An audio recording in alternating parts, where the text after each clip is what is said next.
Salam Indonesia, salam Nusantara dari Sabang sampai Merauke, dari Miangas sampai Pulau Rote. Mantalah iman kita, mantalah kasih kita, mantalah pengharapan kita tentunya dalam Yesus Kristus yang menjadi Tuhan dan Juru Selamat kita dan Juru Selamat dunia. Jangan katakan bahwa Yesus itu bukan Tuhan, jangan katakan pula bahwa Yesus itu bukan Juru Selamat. Dan saya mau katakan Yesus adalah Tuhan dan Yesus adalah Juru Selamat. Bagi orang yang percaya dia akan diselamatkan, tapi bagi orang yang tidak percaya dia akan dihukum.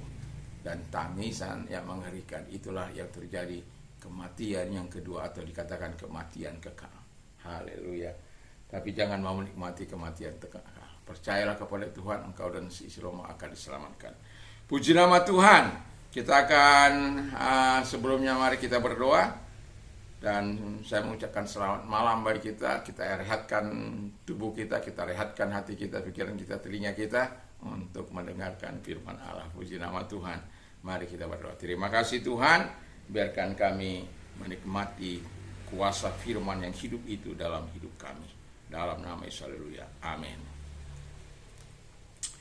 Puji nama Tuhan. Dalam Ibrani 4, saya akan membawa firman Allah, renungan firman Allah di malam hari ini dalam Ibrani 4 ayat yang ke-12 dan ke-13. Sebab firman Allah hidup dan kuat dan lebih tajam daripada bermata dua manapun. Ia menusuk amat dalam sampai memisahkan jiwa dan roh, sendi-sendi dan sumsum. Ia sanggup membedakan pertimbangan dan pikiran hati kita. Dan tidak ada satu makhluk pun yang tersembunyi di hadapannya. Sebab segala sesuatu telanjang dan terbuka di depan mata Dia yang kepadanya kita harus memberikan pertanggungan jawab. Puji nama Tuhan, haleluya. Jadi tema kita adalah firman Allah yang hidup dan kuat. Kalau firman Allah itu diberitakan kepada kita, ada hal, respon, jawaban kita, tanggapan kita. Dan bagi si pemberita juga, itu sesuatu yang sangat luar biasa. Bukan hanya sekedar dia ngomong, tapi dia ingat bahwa yang pertama yang terjadi ketika orang mendengarkan firman Allah, si pengkhotbah harus sadar bahwa itu juga sebagai koreksi bagi dia. Pedang bermata dua. Seperti pedang bermata dua, yang satu ke depan, yang satu ke belakang. Yang satu mengenah kepada yang lain, yang satu lagi mengenah kepada dia. Jadi seorang pemberita firman Allah bukan hanya sekedar dia menyampaikan. Tidak seperti orang-orang di luar sana. Pemberita-pemberita hidup dalam kejahatan, hidup dalam hawa nafsu, menggauli banyak wanita dan mencemari banyak wanita, tetapi masih sanggup memberitakan hal-hal hal-hal yang kudus katanya. Tapi sebagai orang percaya, kita itu firman Allah itu kuat dan tajam.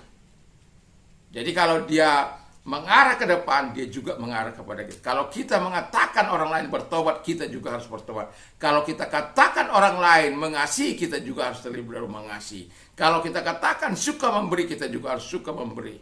Kalau kita katakan beri tumpangan, kita juga akan memberikan tumpangan. Dan lain sebagainya. Yang kedua, respon yang kedua, ya ini mungkin yang agak, ada orang merespon firman Allah itu, untuk kalau dia merespon dengan baik, dia akan mendapat kemerdekaan. Tapi kalau dia merespon tidak baik, akan ada hukuman. Itu konsekuensinya kalau kita menolak firman Allah. Tuhan memberikan kita kebebasan untuk memilih.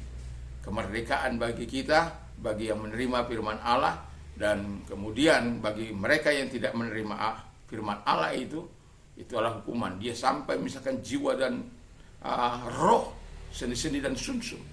Dan kepada dia kita harus memberikan pertanggungan jawab. Jadi jangan pikir Anda akan bebas. Tidak akan pernah seorang pun akan bebas.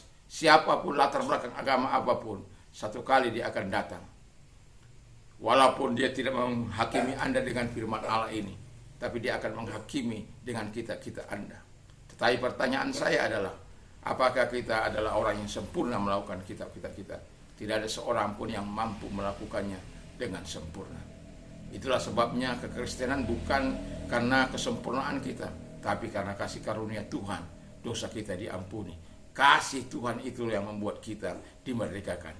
Yang ketiga kata firman Allah, dan keselamatan. Kalau kita menerima Dia dalam hidup kita, ada keselamatan. Tapi kalau tidak, ada kebinasaan dalam hidup kita. Dan yang tidak kalah pentingnya, yang keempat adalah yang mau saya katakan mati dan hidup, ya. Kalau kita hidup dalam dunia ini, kita menerima biosnya, hidup sementara ini di mana kita hidup sehari-hari, tapi kemudian dari hidup sementara ini kita akan mengarah kepada zoe, yaitu kehidupan yang kekal. Nah, demikian juga kalau kita tidak mempercayai, satu kali kita akan ada yang disebut kematian. Kalau orang percaya Yesus, ada 3 kematian. Kematian yang pertama adalah kematian jasmani, perpisahan antara tubuh dan roh, itu kematian jasmani. Tapi ada kematian rohani, merupakan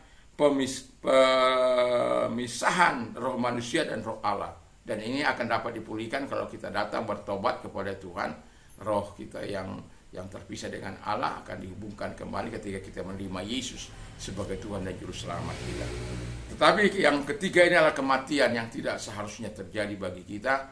Ya, memang kita akan mengalami kematian fisik, tapi kematian fisik tidak bisa memisahkan kita dengan kasih Kristus. Tapi kalau kita tidak percaya kepada Tuhan, kematian yang kekal yang akan kita peroleh, yaitu kematian kedua. Kalau firman Allah katakan kematian kekal itu sama dengan kematian kedua. Kematian kedua itu adalah di mana manusia itu menerima hukuman yang kekal, yaitu masuk ke dalam lautan api dan belerang untuk selama-lamanya. Tentu kita tidak ingin ada di situ. Saya yakin dan percaya tidak seorang pun ingin masuk di situ, karena itu hanya dikhususkan bagi malaikat-malaikat Tuhan yang jatuh atau dengan iblis atau Lucifer. Tetapi kalau engkau melakukan kehendak-kehendak daripada Lucifer itu, maka betapa menyayangkan, betapa sayangnya kehidupan Anda. Anda telah memilih jalan yang salah, dan Anda akan mengakibatkan kematian yang kekal. Tapi saya mau katakan, dalam Tuhan ada kehidupan kekal ketika engkau percaya. Sekalipun engkau mati, tetapi engkau hidup oleh karena Tuhan. Kita percaya kepada Yesus. Saya mau katakan kepada kita, firman Allah itu hidup dan kuat.